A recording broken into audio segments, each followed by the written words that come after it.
Je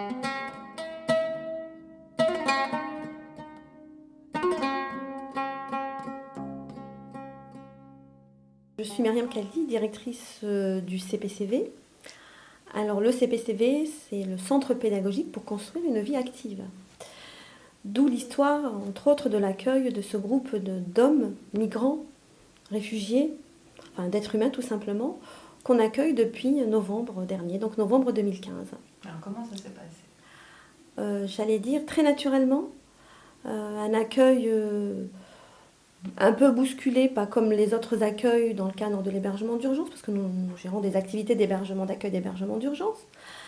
Le 2 novembre, à la demande de l'administration, et surtout à notre demande à nous en tant qu'association agissant dans la lutte contre toutes les formes d'exclusion, et carrément pour nous c'en était une, et une forte et profonde, j'ai donc affrété un bus, et je me suis déplacée sur 2 hôtels dans le Val d'Oise, et j'ai accueilli un premier groupe de 30 personnes, 30 jeunes, moins jeunes, mais beaucoup de jeunes, une moyenne d'âge, on va dire, de 22-23 ans, qui venaient de certains squats parisiens, pardon pour le terme squat.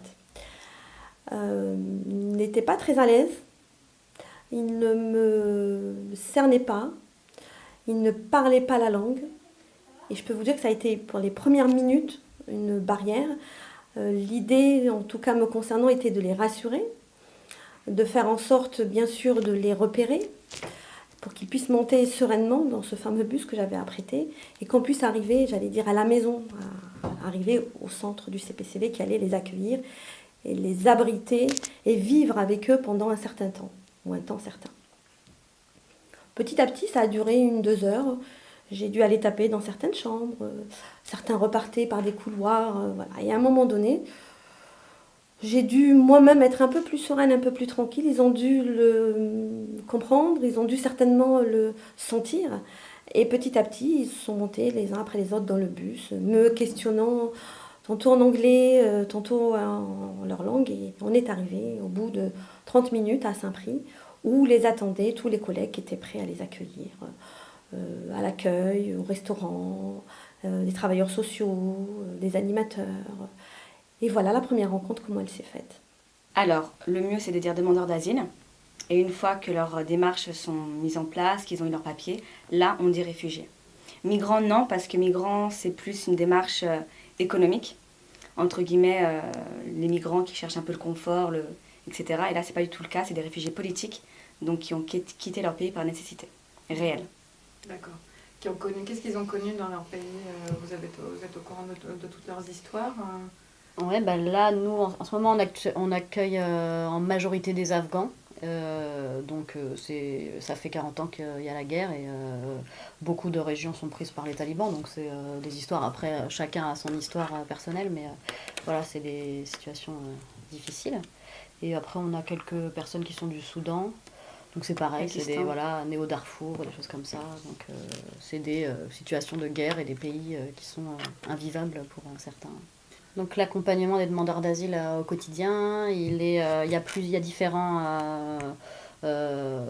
différents aspects. Il y a d'abord l'accompagnement qui est vraiment sur le plan social propre, c'est-à-dire l'accompagnement dans les démarches, la lecture et la traduction des papiers, et les aider à remplir toutes les demandes, les ouvertures de droits, CMU, les déclarations d'impôts, Pôle emploi, etc.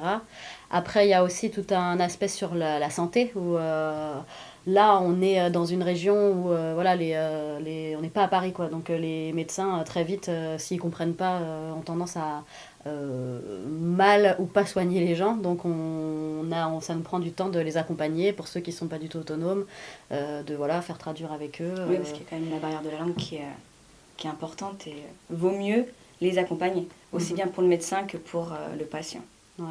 Et après, on a un troisième aspect qui est tout ce qui est activité culturelle et l'organiser. Et donc ça, on essaye de faire une sortie par semaine, on les emmène, on prend des petits groupes et on va un peu en Île-de-France, on bouge un peu partout, quoi. Oui.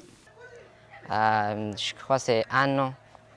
Quand je suis entré en France, c'est la première image en Paris.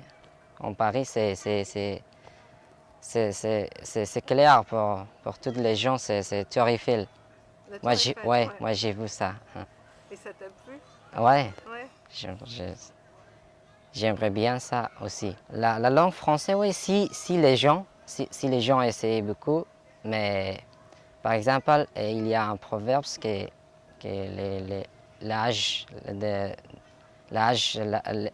les gens qui les plus âgés, il a dit comme ça, si on veut, on peut, c'est ça. Oui, c'est ça. Par exemple, moi j'adore avec la langue française. Si quelqu'un aime, il peut prendre la langue française, mais c'est pas facile avec le grammaire, avec la conjugation, avec le orthographe aussi. C'est pas facile.